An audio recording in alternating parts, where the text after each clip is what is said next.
बिस्मिल्लाहिर्रहमानिर्रहीम, अस्सलाम वालेकुम। आप देख रहे हैं नेशनल न्यूज़ और मैं हूं सुबान कुरैशी। खबर शामिल करते हैं चागी से। हमारे रिपोर्टर गुल बलोच की रिपोर्ट के मुताबिक असिस्टेंट कमिश्नर दालबलदीन की सदारत में तहसील चागी में खुली कचहरी का इनेकाद। खुली कचहरी में FC विंग के कर्नल एहसन जमील, मेजर जहांगीर, सूबेदार लुकमान बुजदार और दीगर महकमों के अफसरान मौजूद थे।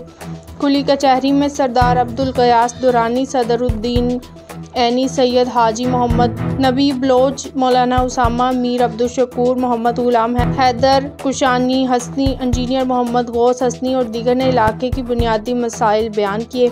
असिस्टेंट कमिश्नर दालबलदीन ने तमाम मुअत्तबरीन के बुनियादी मसाइल के हल के हवाले से यकीन दहानी कराई कि खुली कचहरी का इनेकाद का बुनियादी मकसद भी यही है कि लोग बिला झिझक और बिला खौफ अपने मसाइल की निशानदही करते हैं।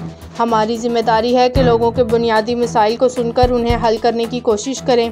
बाज़ औक़ात तमाम मसाइल फौरी तौर पर हल नहीं होते, मगर फिर भी दस्तयाब वसाइल के तहत उन्हें हल करेंगे। उन्होंने कहा कि इलाका में अमन व अमान को बरकरार रखने समेत दीगर इशूज़ को हल करना इंतज़ामिया की जिम्मेदारी है।